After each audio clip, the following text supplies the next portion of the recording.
देवता नर हरि रूप जय Jagdish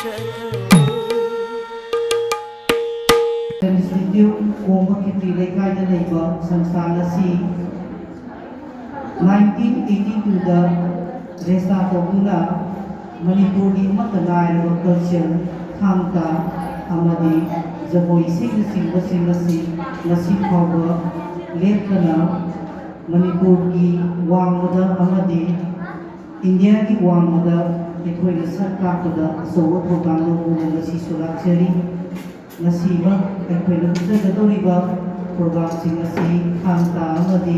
Manipuri folk dance classical dance मखल मचरी आइटम उठप लोरब लाक्चरी आर्टिस्ट ओजा माइकई छात्र छात्री पेरा से करीनो जगोई करीनो कांता करीनो पीजगनी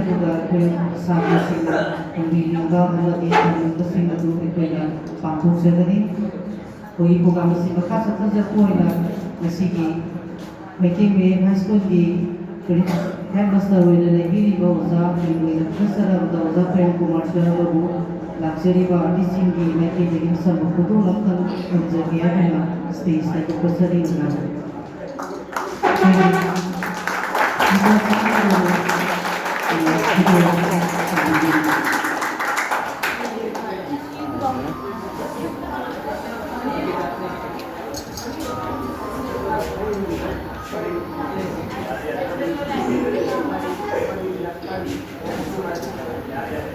ओजा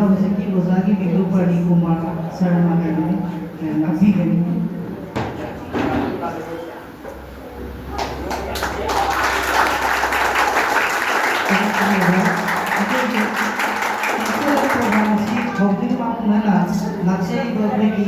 मैके इंडिजिनस फांगता कल्चर इंस्टीट्यूट की गुरु ओजा कुट्रापन सुरचंद्र मैतई मणिपुर स्टेट कला अकादमी अवार्ड फांगता ओजा वफम खरद तामीनरगा कल्चरल प्रोग्राम से हौजगे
Ini yang kita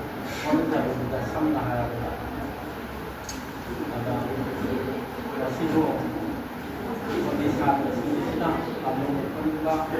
ꯂꯩꯈꯤꯕꯗꯒꯤ ꯃꯩꯇꯩꯒꯤ ꯃꯤꯑꯣꯏꯁꯤꯡꯒꯤ ꯂꯩꯀꯥꯏꯗ ꯂꯥꯛꯄꯤꯕ ꯂꯝꯕꯤꯗ ꯊꯥꯗꯨꯒꯤ ꯑꯃꯠꯇ ꯂꯧꯕꯤꯗꯦ ꯑꯩꯈꯣꯏꯒꯤ ꯅꯤꯌꯣꯝꯇ ꯀꯜꯆꯔꯦꯜ ꯌꯧꯕ ꯃꯁꯤ ꯌꯥꯔꯒ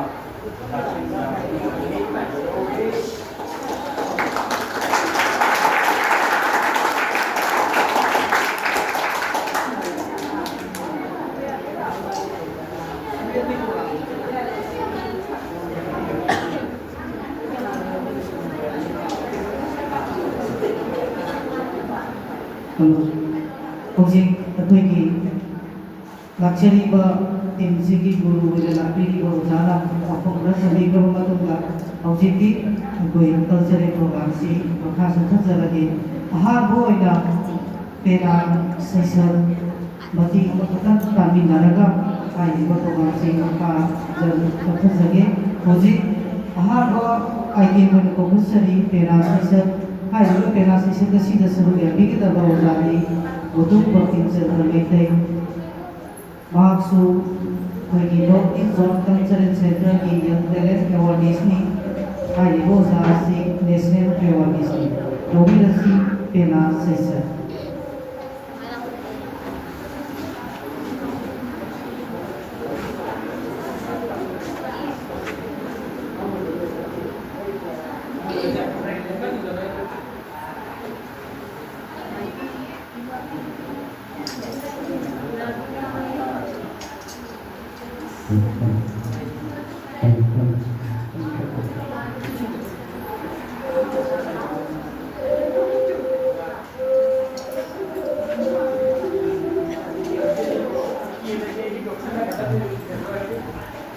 Asli ada hasil di kami sudah pada awal asli mereka indigenous hak dan cultural segi dikasih komunitas lagi ada semua yang sih kalau sudah berdiri bersatu sudah yang kita pak kena habis dari atau kerana kami ada yang awal termasuk sekolah masih pada ni. Akhirnya lah itu singa hadir pada udah singa akhirnya tapi tanda bukan pena ada si ipa aman rumah ani di masjid. Pena ada si dah seperti pulai aman macam atau dah aman pena baru ani si pulaga pena ani kami ipa di masjid singa akhirnya dia nak pari kena jadi sana pagi masih aduga kau dah payah kan ini ada pagi masih nak kena baru sana pagi masih hari ba ani sana pulang macam dah kena hari tu kena jadi sendiri kena baru hari pulang apa nak apa nak kena hari pulis kena si kerana bangun tadi dia hari macam dah udah baru sana kapir apa lagi toman lagi dia macam sindir kenada beda kena habisnya adunai Malayam Malaysia nungsi berapa puluhan Malayam Malaysia nungsi waktu makan dari hari mulai saya semua sindir berada di sini berapa sih kami ni jam sang jadi orang pergi kena sesi kena mana pagi besar naga besar semua anggap banyak lagi ada yang sang jadi orang berlari kena kerana kembali habisnya yang anu kena kena sesi si dia nak pagi kuat mana pagi ni udah baru sudah bukan nak pagi kalau yang tu macam tu lagi hasil mana mama si 45 enggak ada kembali aduh semua itu pun yang apa pun berarti baru sebenarnya dia ni kok saya ingat itu betul.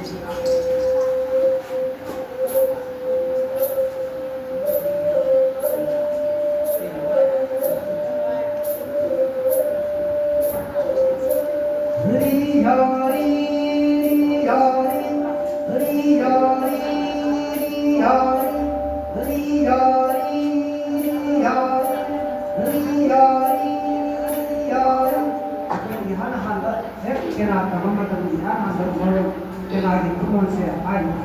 di dia hai se ana di kana ko das me ka pula nandong di hai sa kana nadien di hai dia se ko jadi tama matan no ana di ka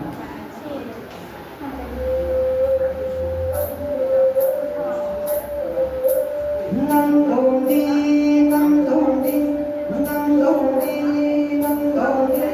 lai hu ri nandong di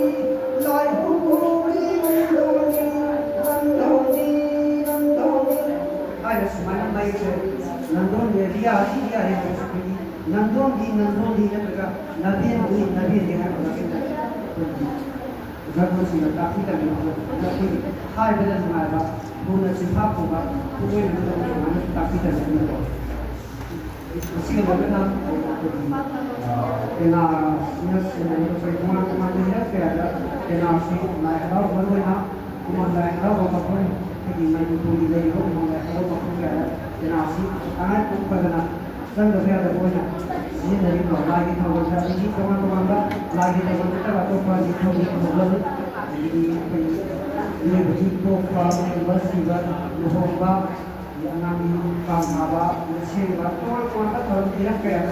kita kena satu orang kayak mesti dari kau. Hai bersifat lagi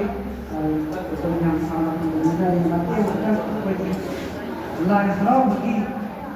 saya dengan nanti untuk kita lagi yang lagi Satu nanti bisa lebih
시험 오늘 책에 사진 자료가 있었는데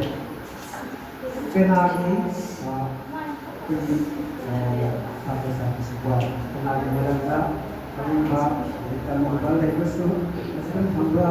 bayar korban mereka ada yang kemudian tetap mulai sama jadi Noi sini batang dia penagi batang nah kami boleh lagi kami batang saya sama orang.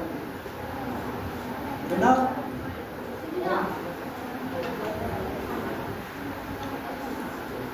कोई ऐसा पेनागी menimba menimba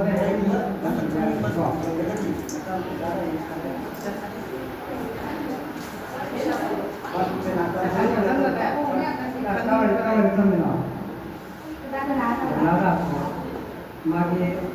जैसे संपर्क हो जाएगा तो बाहर का वो क्या बेटा बा अगर भी कोर्स ना क्या करनी है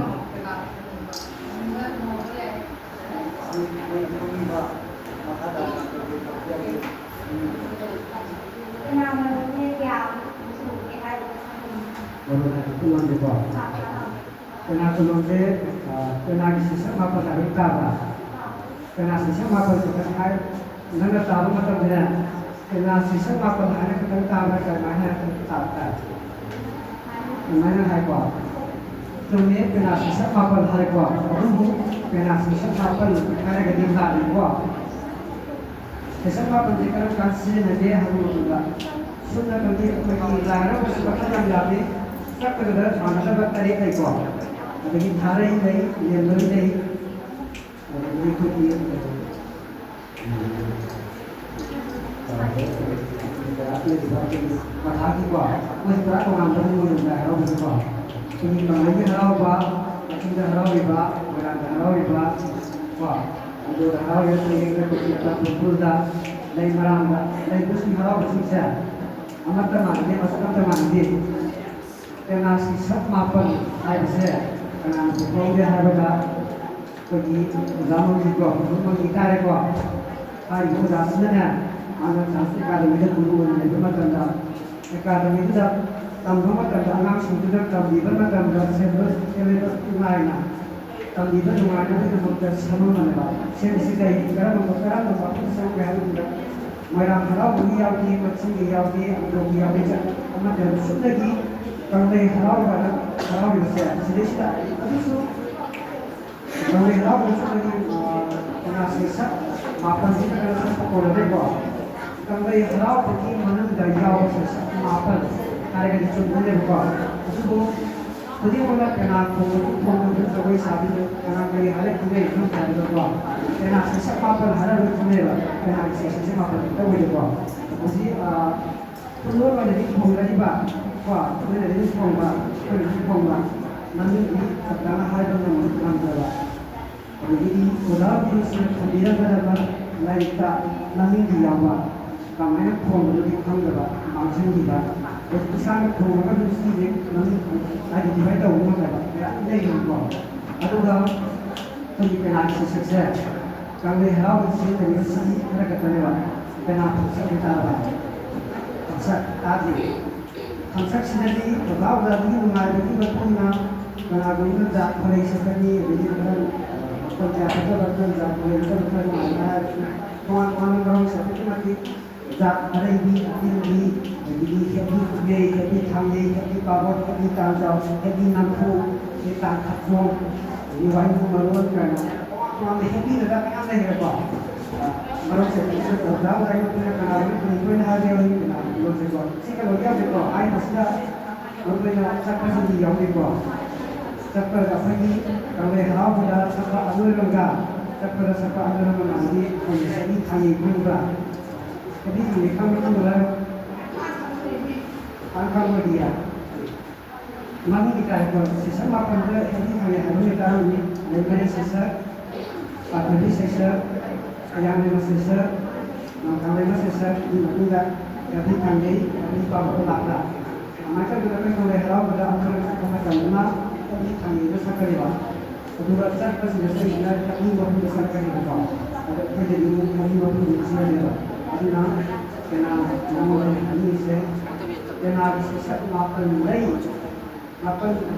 हारगनी जुमना यून बाबा कलगे कंगे हराव बड़ा कंगे हराव बस नहीं बस पेना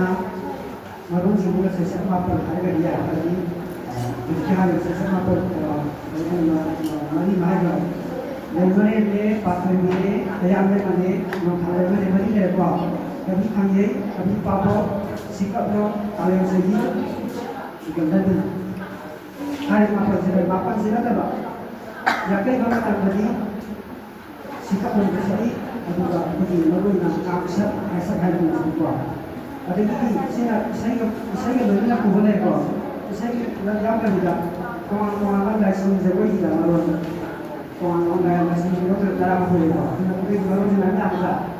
kena malu kan ada boleh yang boleh Bapak mana? Kalau hal saya mesti hari itu sama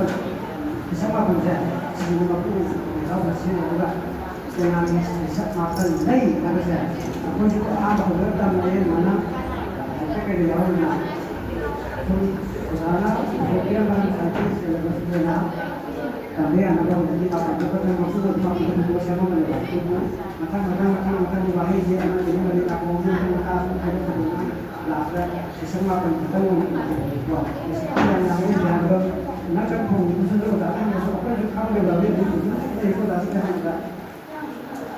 thế mà nó cái này nhiều lắm thì sẽ nó mình để cho cái này cái hệ quả rồi đó sinh về mình sẽ học được và rồi sẽ không chỉ có một tôi cũng có nhiều là nó sẽ chỉ được cả thì cái công việc lại cái đi đâu ba cái này đi đâu mình sẽ có cái này ăn được cái này rồi sẽ ăn lama itu sudah ada di sisi mana kita lihat itu yang itu dia apa yang kan Allah berfirman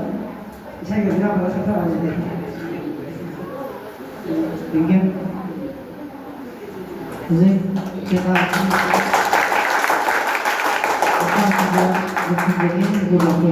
culture program itu macam saja apa culture ini program ini हम पादरी लोग सके कोई संगीत मुस्लिम नहीं है पाल लेके मायबा या एक का जैसे पाल लेके मायबा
하거든요. 감사원이야나 봐. 하이 그 감사원이야나 봐시 거기 메테메 하이스쿨 시다 तमिबा छात्रने और मकरेली से अखोगी विदासी हाकादा सालाबा थाफा तिबा अंगा अनिनी आरि मसी कोई स्कूल से प्रोग्राम से तौमी ता होदगी कोई प्रोग्राम से सौजनी ना कि हम तो होना रगा कोई प्रोग्राम से तो कुछ बनी और भगवान का सादर को मतमदा सोई का के याव बुतो निबीरी बा उजा गुरु गुना बंदा नापी गनी नाव हमारी स्टेज का करो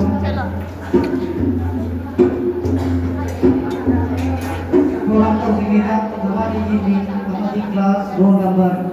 मेरी बहुत से कमरी साथ सीखा पंगला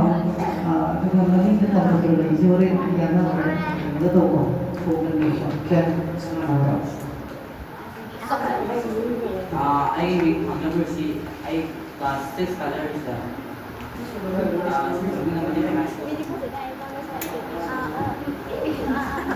I mean sir class 7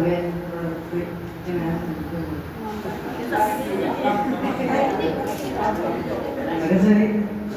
langsung jaga bahaya ni simpak sawah koi tu dia pak.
Ay baga ani si thapa ri ma ko sada di hoje hoje thapa gi haroi boina ofisari tham sumuri na ba ai ba di masna thapa gi haroi boi ni rawi rasi tham sumuri ya ba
Kalau ini program kasar menjadi boya, murid-murid kelas kita. Kami tentu saja selalu selalu menunggu beberapa kita dari kita sabi kita kita wanita rasa uzik lagi nasi dari ini.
Pagkasari Rovita, hindi kami kalsari di program, pero ibu ini kapasari, dasar abangka, grup Manipuri kelas menda, hari berjaga esina, aku kalsari program ini, pero ibu ini kapasari dasar abangka.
Shall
थादजरी हौजिक अखोई cultural programme सी लोइसिलाखबा गाना अखोई बच्चे में husband की headmaster होने movie दिबा ओजा जापानी कुमार शर्मा ओजाना अखोंगन मूवी लोइसि तो कल्चरल होजो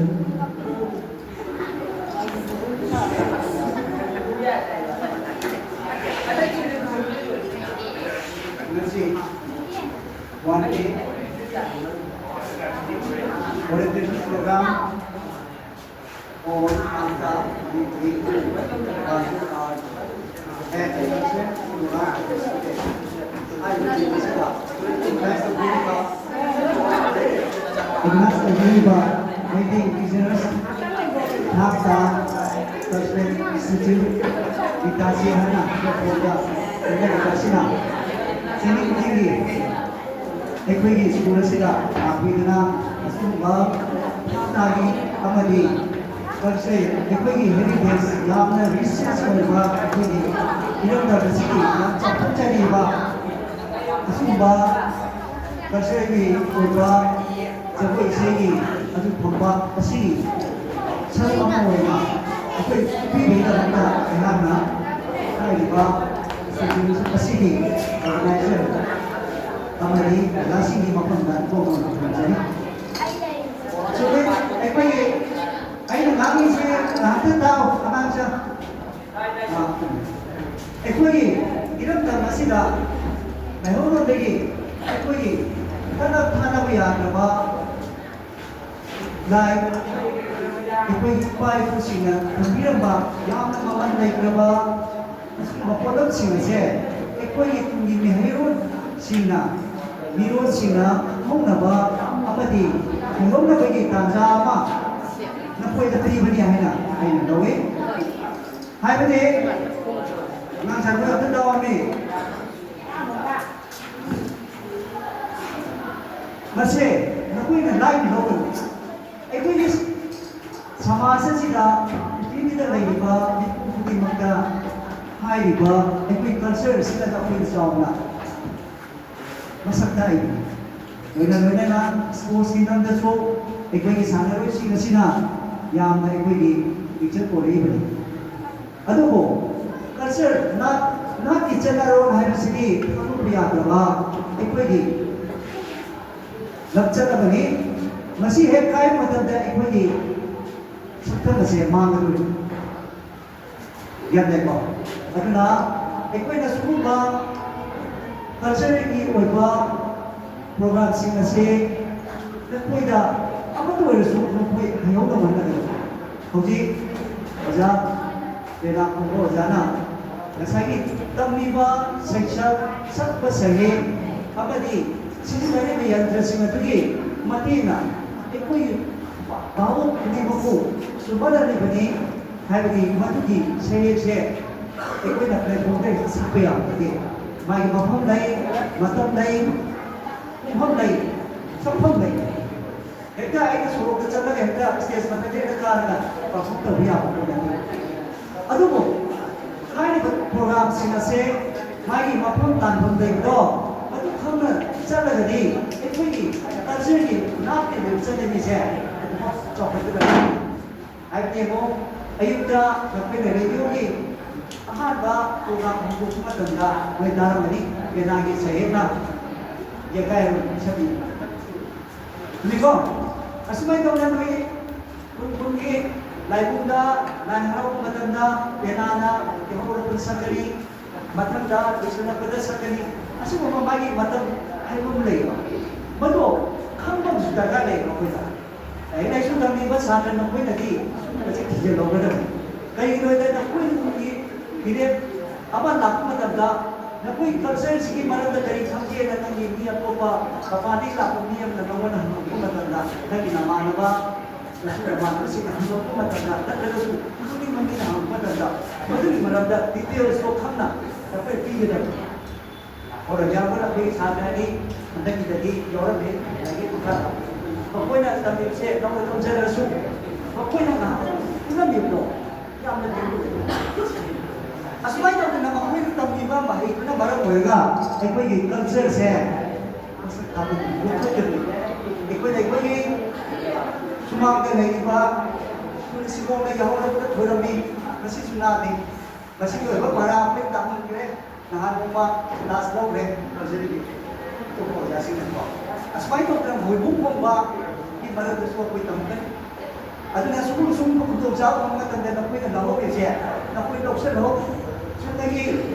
ꯏꯁꯥꯒꯤ ꯑꯣꯏꯕ ꯅꯥꯠꯁꯦ ꯀꯟꯁꯤ ꯍꯥꯏꯇꯥꯔꯒꯗꯤ ꯃꯁꯤꯒꯤ ꯍꯩꯅꯕꯤ ꯑꯃꯃꯝ ꯊꯝꯃꯒ ꯍꯣꯡꯗꯣꯛꯈ꯭ꯔꯕꯒꯤ ꯑꯣꯖꯥ ꯂꯥꯛꯑꯒ ꯇꯥꯛꯄꯤꯔꯝꯃꯦ ꯆꯨꯝꯃꯤꯀꯣ ꯅꯣꯏ ꯌꯥꯍꯧꯋꯤ ꯑꯗꯨꯅ ꯍꯣꯡꯗꯣꯛꯈ꯭ꯔꯕ ꯇꯝꯅꯤꯡꯉꯒꯁꯨ ꯑꯩꯉꯣꯟꯗ ꯍꯥꯏꯔꯣ ꯑꯣꯖꯥꯗꯣ ꯑꯣꯖꯥꯗꯨꯗ ꯑꯩ ꯇꯧꯔꯒ ꯃꯥꯅ ꯁꯦꯝꯕꯤꯒꯦ ꯍꯥꯏꯔꯤ ꯇꯝꯅꯤꯡꯕ ꯁꯥꯇ꯭ꯔ ꯂꯩꯔꯒꯗꯤ ꯑꯣꯖꯥ ꯍꯥꯏꯕꯤꯌꯨ ꯑꯩ ꯁꯦꯝꯒꯠꯆꯒꯦ ꯑꯁꯨꯃꯥꯏꯅ ꯇꯧꯗꯅ ꯑꯣꯖꯥꯁꯤꯡꯁꯤꯅ ꯂꯥꯛꯄꯤꯔꯤꯁꯦ ꯃꯃꯜ ꯌꯥꯝꯗꯕꯖꯥꯠꯅꯤ ꯅꯈꯣꯏꯅ ꯐ꯭ꯔꯤ ꯑꯣꯐ ꯀꯣꯁꯇ ꯅꯈꯣꯏꯗ ꯅꯣꯂꯦꯖꯁꯦ ꯄꯤꯔꯤꯕꯅꯤ ꯑꯗꯨꯅꯗꯤ ꯂꯥꯏꯔꯤꯛ ꯇꯝꯕ ꯉꯥꯛꯇꯅ ꯑꯩꯈꯣꯏꯗ ꯃꯄꯨꯡ ꯐꯥꯕ ꯅꯠꯇꯦ ꯁꯤꯒꯨꯝꯕ ꯏꯁꯥꯒꯤ ꯅꯥꯠ ꯀꯜꯆꯔ ꯌꯣꯛꯈꯠꯄ ꯍꯥꯏꯕꯁꯦ ꯅꯈꯣꯏꯒꯤ ꯑꯆꯧꯕ ꯁꯥꯟꯅꯕꯗ ꯊꯋꯥꯏ ꯌꯥꯎꯕ ꯑꯩꯈꯣꯏ ꯁꯥꯇ꯭ꯔ ꯃꯌꯥꯝ ꯌꯥꯎꯔꯤ ꯃꯌꯥꯝꯒꯤ ꯃꯔꯛꯇ ꯑꯩ ꯃꯇꯥꯡꯁꯤꯗ ꯑꯝꯇ ꯍꯥꯏꯖꯧꯒꯦ ꯑꯩꯈꯣꯏꯒꯤ ꯍꯟꯗꯛꯇꯤ ꯁꯨꯒꯔꯗꯣ ꯃꯨꯈꯔꯖꯤꯒꯤ ꯑꯩꯈꯣꯏꯒꯤ ꯗꯦꯕꯤꯠ गर्ल्स की 17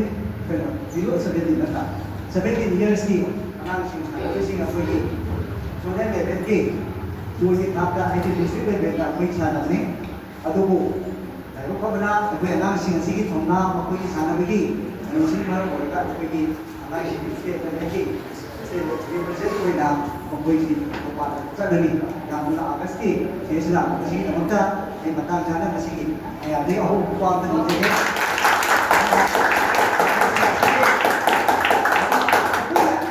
पिक्चरबसु साथ्र याजद्रबसु अखोई स्कूल से अचम साथ्र यादै अदुना अखोई सिगसे अखोई सुता चेला चबनी असबाई दोना कर्जे के दसु अयाना पामिसे आई याना सिंसे यहोनी कईनोदा अखोई की रिप्रेजेंट तौनाबा मपादा इसको सोनगी खरा कुयो अदुना कर्जे सिगी जबई से हाइदागी व आदे फेस मतंदा मकोइसे अखोइदगी प्राइस प्रोग्राम लादे अदे थांदासी अइना याकल पुखना मोना अदु थांदासी मकोइगी लो अदुना थांदागी साथै अदु ममागे दुलै मा नित्य सेक्रेटरी सुबसे पासक परसु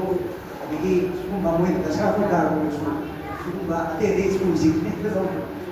मैतेगी अखोइगी लाइबजे कोइगी परसु सुबसे अखोइदा अनांगसिंसिदा तमन दगाले कईनोदा कंपनीसिददी मधुनेदा लाचरे थिएटर की workshop recently apoy sida pangthokhi 30 days ki NSD makha to ka madi workshop to so koi anang sing yawe anang sing ado 30 days to ya improve lagi stage performance da ai sa ho dei ro ko ye school da ro ni NSD ahu mama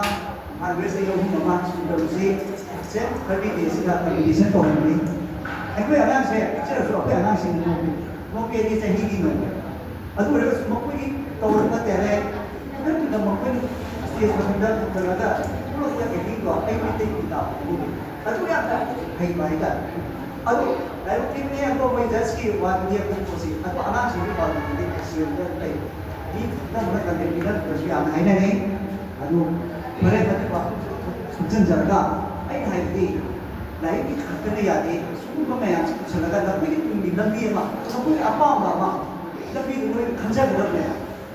Bagi nanti dia kena ada dia kena sini pilih na, nanti siapa siapa tahu dia na, siapa tahu dia na, itu jadi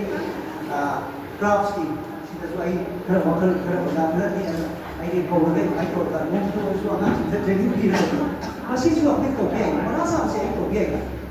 siapa kan sini dia nak pilih, kita ada pilih lagi orang sini. Itu properti lain tu ni, ini lain mana ni? Gambar sudah. Bagi kita coba kan masih kali tu biar dia sih bagi. Tapi yang mau pun biar di sini macam masih kuantitas sih dari nasi nanti pun ada yang nak biar dari. Tapi udah sih nanti pun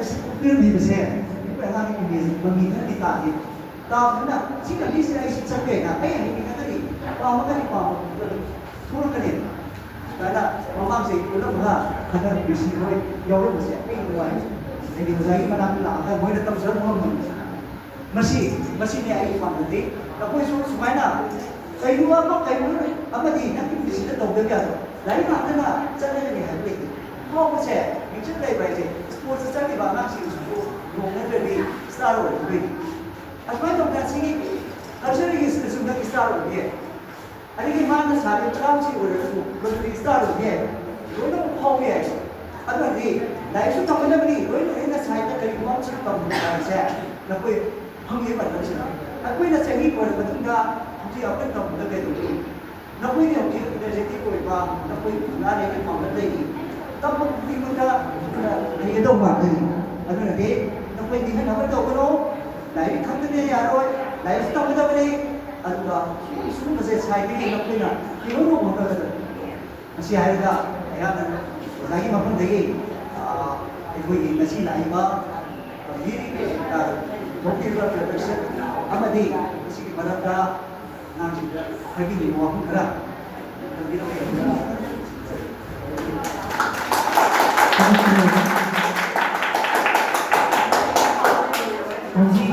Ozana so koi da tapi gire. Ko culture nilang ka pambi ka hoy ho ni koi gi me ki sene tha kai culture institute ko ki laga ita si sange hai no ko masida koi sanunari da maka thonglaw hangna leisari kali gumpa lambi sida sangpa da pau khongna ba namda singu koi yoza master da pau bi ho ozana koi da pau khora ka koi na nuri ka gai gai to jagani koi na ha ta ma di jago isei da no matam da koi di esana da lo loi free of cost da koi to jagani macam koi na noi di ama katang di lau ni mai di lau basi restart to kani koi da hai restart sina hi koi da tumde yang kana la kani hai restart si to ma tam da kai san ya hai da Aadhaar copy ama photo passport kani aduga koi WhatsApp group hai tare da hang na ba phone number amaga kari gumba si sina da koi na hai picture ma tam da ji culture university anguna lai BA namakta BA dana dana MA dana PhD to ya na hang ta ma di jabo isai gender da singho maya mo ji to do ta ma maya lai masi si lo si khai da di obi da ki koi bona ba ya re aduna thawai yawa leiragadi edom ozada natek to biro do ozana koi da pawla ma to da koi bagi da da kai ga yam saw so jage masi hai koi misalasi matang si da masi jage bayam puna babu abu kana kada jage गुरु के सूर्यचंद्र मैतेगी मखादा सही की ओइना लेप लेतना पांगथोकपगुम ngasisu government school अनीदा 1 day orientation program on thangta Manipur martial art and cultural program for student haina mingthonba program pangthokre Maitei indigenous thangta and cultural institute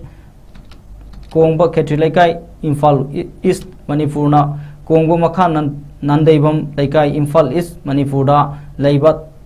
Thalaikon Upper Primary Government School amadi Wangkhai Thangjam Laikai Imphal East Manipur da Laiba Maitei Mayek High School anida pangthokiba program aduda cultural programs ga loinana thangta Manipuri classical dance Manipuri folk dance amadi penana singba takpi tambikhe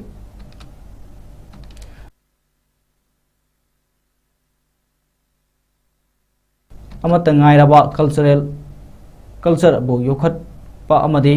इनखलक लिबा तुंगी युम्बेल सिंबु थक्सी खासे खंगबा अमदी cultural बु खंगहनबा हैहनबा हाइबसी की पांदमदा programme असी पांगथोकपनी मतुंग तारकपदसु हनबा लैतना पांगथोकनी हाइरे मसे नकोइना line लोकन एकुइस समाज सिदा पृथ्वीदा लेबा एकुफुदी मंदा हाइबा एकुइ कल्चर सिदा नकोइ जावना मसक्ता है वेदना स्पोर्ट्स की नम दसो एक बगी सानारो सिंगसिना याम एक बगी विजन कोडे बनी अदो कल्चर ना टीचर का रो है सिदी हमको पिया रबा एक बगी लक्ष्य तमने मसी एक काय पद्धत एक बगी सत्तम बसे मांग करू या देखो अदना एक बगी सुकुमा कल्चर की ओइबा प्रोग्राम सिंग असे नकोइदा अबो ओइसु नकोइ भियो नमन होजि ओजा एना को ओजाना नसागी तम्बीबा शिक्षक सब सहे अबदि सिसिरे में यात्रा सिंग दुगी मतीना एकोइ बाबो पारना ओसोनी बसे उजुन ऑफर जैनी इंस्पायर का सत्ता लिपा तो ये फर्क कौन है अपना थांगता से मतलब मत पुराने कोई मुझे इन थांगता शुरू बचना कोई लेबा में तो ये लेबा का दाल का हम अपन दाल नरम मिर्चों का लेबा का कोई लेबा से स्वास्थ्य का सख्त थोड़ा जरूर का तो ये मासना की फॉर्म जब कोई फॉर्म सिद्धे मुझे हम लोग का मक्का और उधर सामना है हवा हम लोग ये चले कोई सामना है क्लास हाई का रहेंगे इसका मैं तो नहीं जाती आज मैं तो कि मतलब नौना था फ्लाई और मैं तो का लेवल का नौई से लेके खान का लेवल का आदमी याम आपकी जिंदगी को भूल गए हुआ कोई के हंस बिना और लोगों से काय करना हम लोगों को लगता कोई ना से कोई के काम की सिस्टम के सामने की अच्छी काशी की समान तो ना सी हम ना पर अपन साथ में का कोई काम सब नहीं तो मशीन साफ करना कोई काम मशीन साफ करना अच्छी अच्छी होता है तब अरे मत ngasi guru KS Surchandra Maitai gi makhada trahi gi oina lepa leitena pangthokpagum ngasi su government school anida 1 day orientation program on thangta Manipuri martial arts and cultural programs for students haina mingthonba program ama Mite indigenous thangta and cultural institute Kongba Khetri Lekai Imphal East Manipur na Kongba makha Nandaibam Lekai Imphal East Manipur da leiba Thalaikon Upper Primary Government School amadi Wangkhai Thangjam Lekai Imphal East Manipur da leiba Maitei Mayek High School anida cultural programs ka loinana thangta Manipuri classical dance Manipuri folk dance amadi penana chingba takpi tambi khre MITTACI thangta ngauba lepa leitana Manipur gi amata ngairaba culture bo yokhatpa amadi inkhalakliba tungi yumbiren singbo thaksi khasi khangba amadi culture bo khanganba haihanba haiba pandamda pangthok chabani matung tarakpadasu hanba leitana hotna khigani